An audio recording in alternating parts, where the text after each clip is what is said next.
I think we can all agree that the Chargers got much better in the 2022 offseason, but which unit will be better in 2022? The Chargers offense or the defense? You are Locked On Chargers, your daily podcast on the Los Angeles Chargers, part of the Locked On Podcast Network, your team every day.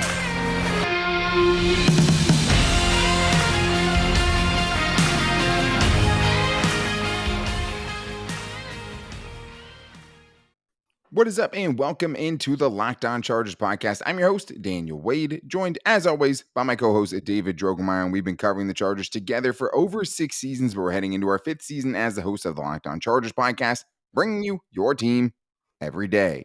Thank you guys for making us your first listen today, and to make sure you never miss the show, go subscribe to the Locked On Chargers YouTube channel, and also follow the show for free on all platforms, wherever you get your podcast from. But it is Fan Mail Friday, and you guys came through once again, as you always do, and we got a special shout out from Rike from the Die Hard Bolt Club on today's voicemail and fan mail episode. But David, the biggest question we had to answer, and a really good question, was which will be better in 2022, the Chargers offense or the Chargers defense? The Chargers offense has done it. The defense hasn't, but hard to, talk about how much they've added and not think they're going to be so much better. But we're also going to talk about whether we think the 2022 team could beat the infamous 2006 Chargers team, the LT MVP team, and also get into many more great questions about maybe even stealing an offensive or a defensive player from any team in the NFL. Who would we pick?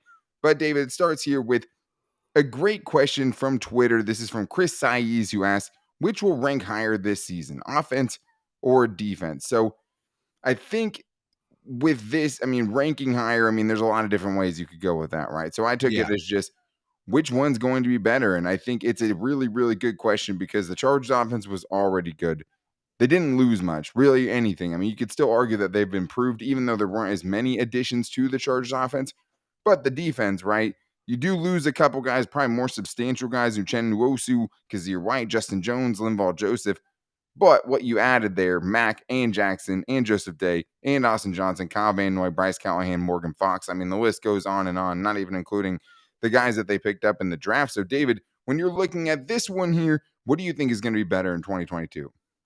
Yeah, I think you kind of alluded to my answer, when you were talking about this. And it's just that we've seen the offense go out there and do it at a high level, at a top 5 offense in the NFL type level. And so it's just kind of hard for me to sit here and say that the defense is going to come here and supplant that and be a top 5 or top 3 defense in the NFL. Did they get better? Absolutely. They got exponentially better this offseason. They got so much deeper. They have so much more top-end talent. They have, guys that can get after the quarterback, guys that can take the football away. Like, this defense looks much, much different in a very, very good way. But that offense, like you said, was very, very good. And I think they got better. They added another piece on the offensive line with Zion Johnson. They added another veteran kind of threat with Gerald Everett. And they didn't really lose anybody of note. So, that offense, and also another year for Justin Herbert in the same offense. I think there's just too many things pointing in the offensive direction. So I think it's hard for me to say, although I think the defense is going to be very much improved. I think the offense is already really good, and I think they're going to be even better this year. Yeah, when you look at the Chargers offense last season, 5th in points per game with 27.9. They were 4th in offensive DVOA, which measures a bunch of different things kind of all together. So, pretty much anywhere you look, they were a top 5 offense in basically every statistical category. And their biggest losses were guys like Jared Cook and Brian Bulaga, right? Or even, Steven Anderson, who was probably the 3rd string tight end last season. Did a lot of things, but that was, pretty much what his role was. Yeah. And then you add the likes of, Zion Johnson and Isaiah Spiller, another guy who could be in and snap back, DeAndre Definitely. Carter, Gerald Everett. Another thing is, David, the depth, right? And getting a Jamari Salyer out there to give you some depth. You bring in a Will Clapp on the interior to avoid a Senio Kelemete situation, right? You still have, great players and some good players on the inside. And you just feel like this is a deeper team offensively than they were last season. And I just think that it's hard to imagine them going backwards because of all of those factors that you were saying, right? The defense, it's coming from 27 points per game allowed last season. A lot further that they can go. right? 26th in DVOA defensively, right? But with those additions, David, I mean, I think top 10 defense, like anything worse than that is probably a failure, I think, with the I would guys they agree. have. Yeah, I think if you look at the talent that they have, I mean, the money that they spent, I think that they definitely expect to be in that top 10 after going and getting a JC Jackson and getting a Khalil Mack and trading him and taking on the salary that entails. So I think they expect to be that, and I think this defense is a whole lot closer to the type of defense that Brandon Staley wants to deploy. So I mean, when he has all of the pieces that are in place to be able to go ahead and execute the defense he wants to run, we'll be able to see it hopefully run at its peak capacity. Yeah, and I think when you're looking at the offense, I mean, there's elite players on both sides. On offense, you Oh have yeah. Herbert and Rashawn Slater and Corey Linsley and Keenan Allen. Those are all great players, And not just Austin good Eckler. players. And Austin Eckler, right? I mean, those are great players at their position. Then you have really good players like a Mike Williams, right? And Yeah. then Matt Filer. And the Yeah. other guys that they have, and Gerald Everett's a good player too. Defensively, I put out on Twitter the other day, I don't think there's a better, unit of 4 defensively anywhere in the league than what the Chargers have. Yeah. JC Jackson, Tell Derwin me who they James, are. Khalil Mack, Joey Bosa. Like those 4 dudes, it's really hard. I mean, some Yeah. teams are close. And I know I had, in those comments, there was a lot of people who thought that their team had it. But usually that 4th player is where there's a pretty significant drop off. With the Chargers, it's not a significant drop off. Those are 4, all pro level players Yeah. that they have right there. And that's a great foundation that then you're throwing in guys like Sebastian Joseph Day and Kyle Van Noy and all these auxiliary pieces, and have guys like Michael Davis, Sante Samuel Jr., like solid pieces around that core of 4 guys. It should be so much better. I mean, top 5 isn't out of the question, right? I mean, I think top 10, though, anything worse than that is a failure. But we did get another great question from Adrian, aka Bolt Up, on Twitter, and he asked, the 2022 Chargers are playing the 2006 Chargers. Who wins? Little backstory: the 2006 Chargers were the 14-2 team, that were one fumble away from the AFC Championship game. It was Philip Rivers' first season. It was LT's MVP season. 31 total touchdowns that year for LT. Absolutely deserving of that. And a ton of players defensively. I think this question's a little early, David, but if you're Yeah. picking it now, who are you going with? Yeah, I mean, I agree that it's early. We just haven't seen the 2022 squad go out there and That's play the football difference. games We yet. know what one did. We don't know what the other one's going to do. Right. And I mean, I think we can be excited about the accumulation of talent that the Chargers have put together for the 2022 season. But we Correct. saw the 2006 team go out there and just destroy people left and right, week after week after week, and they can beat you in any number of different ways. They want you if you want to try to stop the run. Okay, well they got Phillip Rivers to throw it to the Twin Towers. Vincent Jackson and Malcolm Floyd and Antonio Gates, who's a Hall of Fame player. I mean, just so many different options. And oh, by the way, good luck, stopping one of the most dominant running backs in NFL history and probably the best season of his NFL career by far, and one of the best seasons by any player in NFL history. I mean, good luck. And then, oh yeah, by the way, on defense, they got guys like Sean Merriman and Sean Phillips and Igor Olshansky and Jamal Williams, guys that could stop the run, get after the quarterback, take the football away. There was not very many deficiencies on that football team, and they were just one little play away from taking this team to the Super Bowl Don't talk about and it anymore. probably winning it. It I still mean, they hurts. still had an AFC Still Championship hurts, game, man. but yeah, Yeah. I mean that was their best shot. Yeah. Marty Schottenheimer gets fired the next year. They stay good for the next couple of seasons, but yeah, I mean that team. You have a dude who is up there with the greatest of all times at running back, and Yeah. LaDainian Tomlinson in his prime. You have one of the greatest tight ends of all time. You have a Hall of Fame quarterback. You have a true number 1 receiver in Vincent Jackson. I mean, they had everything that you would look for offensively and a good offensive line. The game was played better. And in a conversation like this, there's part of me that thinks, hey, these dudes, these athletes, 16 years later are on a different level, right? It would look a Sure. lot different. But having seen how good that team was, I mean, the number 1 offense, 30.8 points per game in 2006.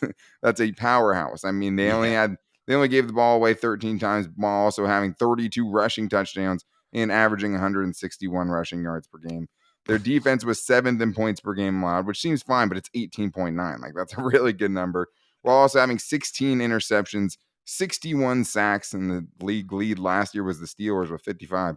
and also forced 17 fumbles. So that's, in my opinion, the best Chargers team I've ever seen. This team I has agree. to go out there and really, show me something to unseat that team right now. But we have more great questions because we talked about which is better, offensive or defensively for the Chargers. But what if you added any player in the league on offense or defense to the Chargers? Which players would you choose? So we're going to get into that and much more after this. But it's just hard for me to put my money anywhere right now, David, on the 2006 team anywhere else other than that, even with how good this Chargers team is. But when I'm laying any money on the line, I'm always doing it with betonline.net, the official betting sponsor of the Locked On Chargers podcast. And right now, it's a great time to get in on the action because football season, guys, inching closer, and there's a bunch of NFL futures bets you can get in on at betonline.net. But right now, it's the playoffs for the NHL and the NBA. It's been absolutely nuts. Overtime games, last second goals, big time winning buckets, and you can have an even better time watching those games when you have something going, especially if your team is already out of it. Nothing makes it, nothing makes you sit on your couch and watch your TV any closer than when you have some fun while you're watching the game, and you can even change your fortune with live in-game betting. But it's not just NBA, it's not just NHL. There's baseball going on right now. You can go UFC if you want to, even your favorite Vegas casino games, because BetOnline is the best place to place all of your bets. So head to the website or use your mobile device to learn more about the trends and the action at BetOnline, where the game starts. All right, David, we're continuing this Fan Mail Friday and another really, really good, turnout from you guys. We really, really appreciate it. And again, you can hit us up always at Locked On LAC, or you can get it on the voicemail line at 323-524-7924. But we have a great question here from Dylan Kirkpatrick, who asks, if you guys could steal one current defensive and offensive player from any team, who would you choose? Cap doesn't exist. So David told me, I think the defensive one is super obvious, but David said he might go off the wall here. So, David, let's start with the defensive side of things. You get to add anybody in the entire NFL to add to this Chargers team going into 2022. Not worrying about the cap. Who are you going with? Yeah, I mean, I think the obvious answer is probably Aaron Donald, right? I mean, I think that's the obvious answer, but that is not who I picked, and it's because of how the team is constructed right now. I'm actually going with somebody who can make an impact in the middle of the defense, they don't really have a presence there right now, and I'm talking about Colts linebacker Darius Leonard. I think Darius Leonard would look absolutely incredible in the middle of this defense where you got two guys that are already on the outsides that can tear quarterbacks' heads off with Khalil Mack and Joey Bosa. And now you have some big hogs in the middle that can stop the run. That could free up a guy like Darius Leonard to go and, absolutely tear the house down. It's like a linebacker that routinely has 120 plus tackles, a guy that can get after the quarterback, a guy that can cover. Like there's really nothing he can't do. So, I mean, I think him added with Derwin James and all the other weapons on the Chargers defense would be like nearly unstoppable. As far as a fit and filling a need on the Chargers, it's hard to pick someone who, would be a bigger upgrade, than what the Chargers already have than Darius Leonard. It's a very off the wall pick, and it's 100% wrong. The answer is Aaron Donald. It's always Aaron Donald.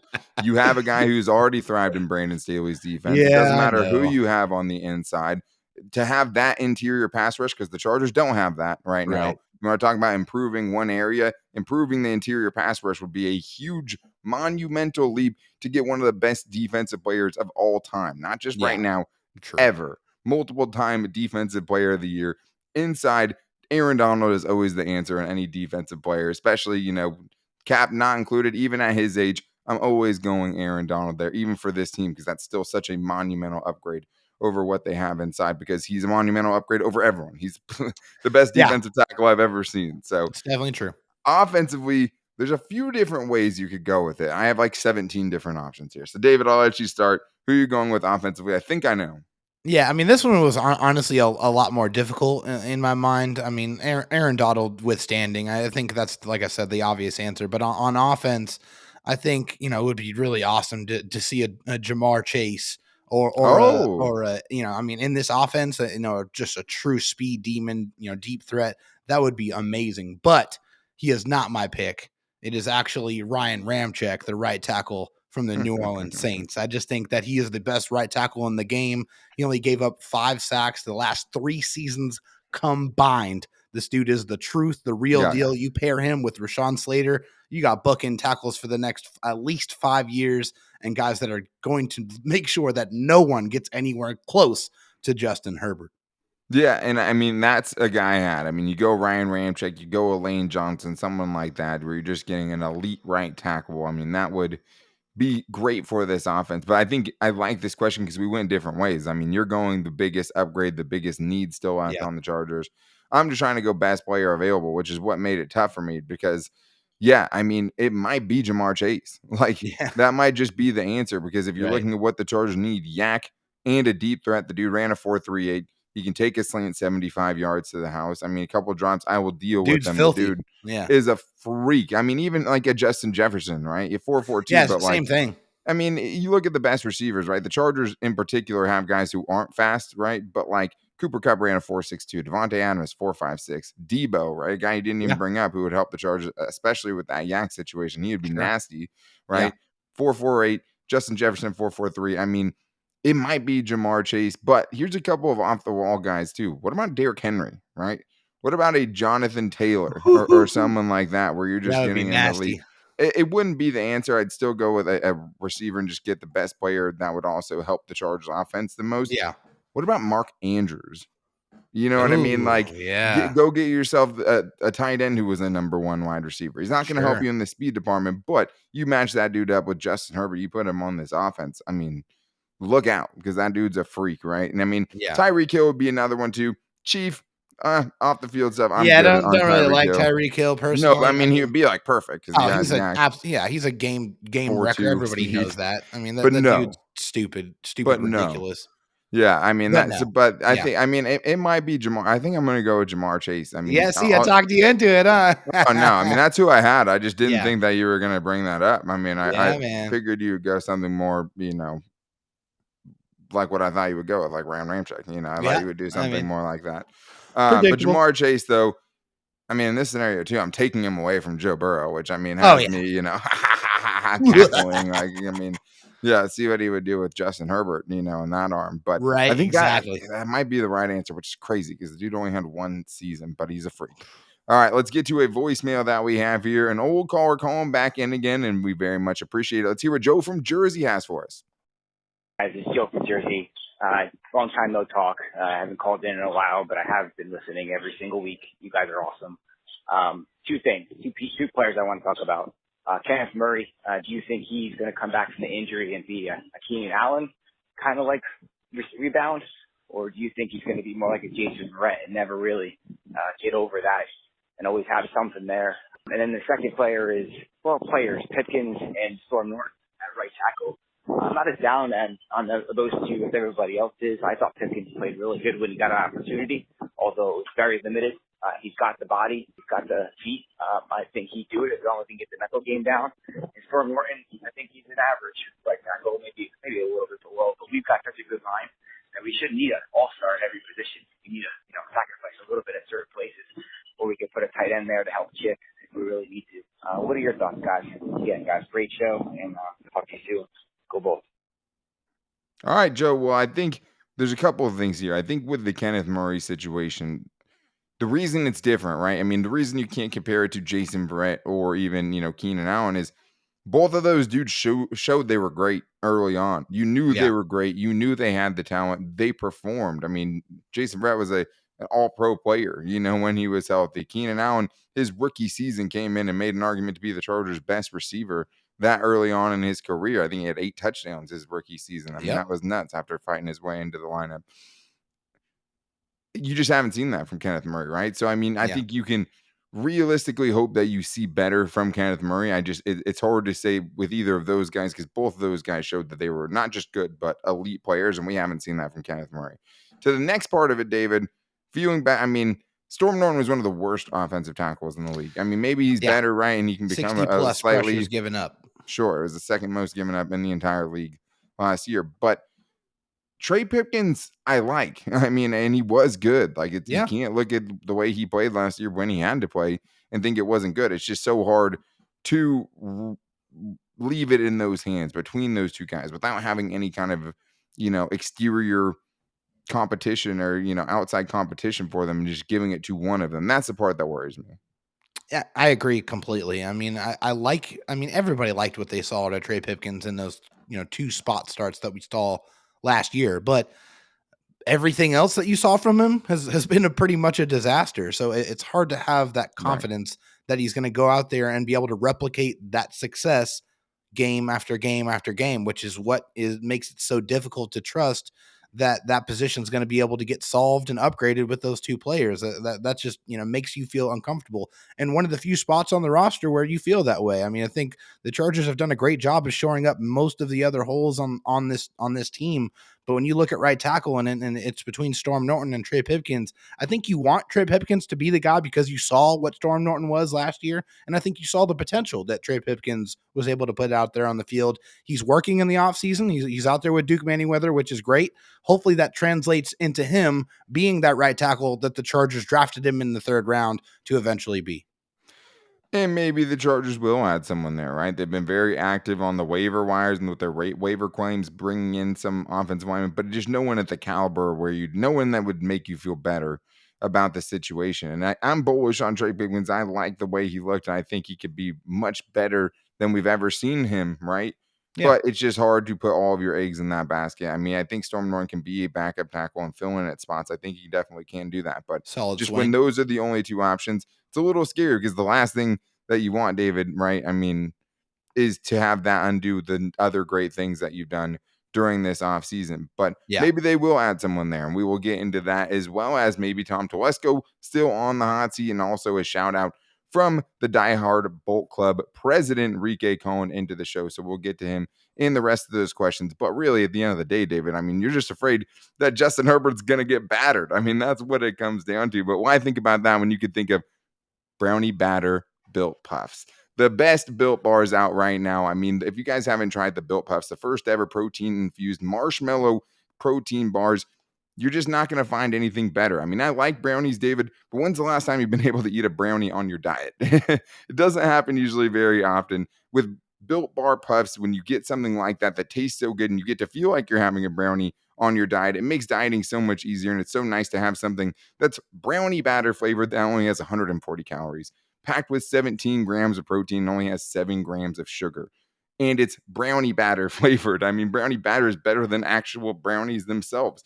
Get rid of all the protein bars that taste waxy, that taste chalky. Get something that tastes like you're having a candy bar, and go with Built Bars, the best protein bars out there. And we can even save you guys some money since you listened to this show exclusively for our listeners. You can go to built.com, use the promo code LOCKED15 to get 15% off your order. That's promo code LOCKED15 for 15% off all the Built brownie puffs that you guys want. Go get those brownie batter Built Puffs now at built.com and save 15% with promo code LOCKED15.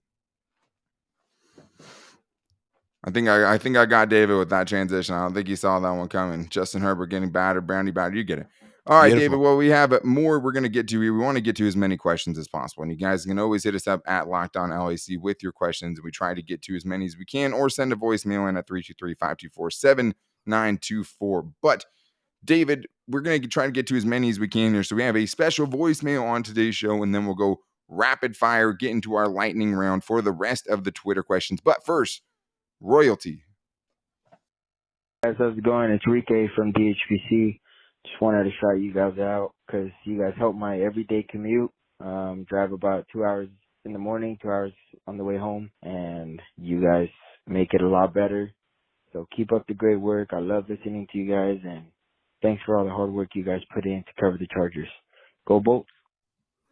Wow, I mean, that was so cool. I mean, thanks for sending that, Enrique. We really appreciate it, man. I love seeing everything on Twitter. And just a shout out to the Diehard Bolt Club, because there's not many cooler things out there. I mean, the way, like, I wish everyone could see Chargers fans the way that, people in the Diehard Bolt Club are, right? Because I think that is the real, Chargers fans out there. And just all the events and stuff like that you guys set up, all the meetups and everything like that, and all the different Diehard Bolt Club chapters, which are just bringing in Chargers fans from around the country, from around the world. It's just so cool to see, man. So I appreciate everything. In a 4-hour commute, brother. I mean, that is rough. We're glad we can at least take up a little bit of that time. But a special thank you to Enrique. I mean, one of the hardest working Charger fans, obviously, out there to give Charger fans a better name and to help Chargers fans connect, man. It's a beautiful thing. Appreciate you, Rike. Definitely appreciate the support. I mean, we love the Die Hard Bolt Club, everything they do with Charger fans and in the community as well. I mean, we know they're out there taking care of people and taking care of the Bolt fam. I mean, the amazing things that they've done, it's awesome, and we just want to see that continue. And it's an honor for us to cover the Chargers. So thank you very much. Yeah, I mean, it's so cool, man. And always happy to just be part of someone's day, right? To be someone's first listen is something that we don't take lightly. And we're glad, even when it's the off season and things slow down, that we're always here every day. And it helps when you have good questions from great fans like you guys. So thank you guys for all of that. But David, now it's time for the lightning round, and we're going to get into as many of the rest of these Twitter questions as we can on today's show. And there are some good ones, but we have to be fast, David. That's the lightning round. That's how it works. So Let's first, get it. we go to Firebolt. Great name. Padres and Chargers. Don't hate. Do you think the Chargers are done? David? No, I don't think the Chargers are done. I don't think with this organization, the way they have it situated now with Brandon Staley and Tom Telesco, I think that they're truly in, I'm going to turn over every single stone and try to improve this roster. And hey, remember, guys, we still have post-June cuts that are coming up. And I think there's a lot of good players that could potentially come up. And the Chargers still have enough cap space to be able to bring some guys in. So are they done? My answer is no.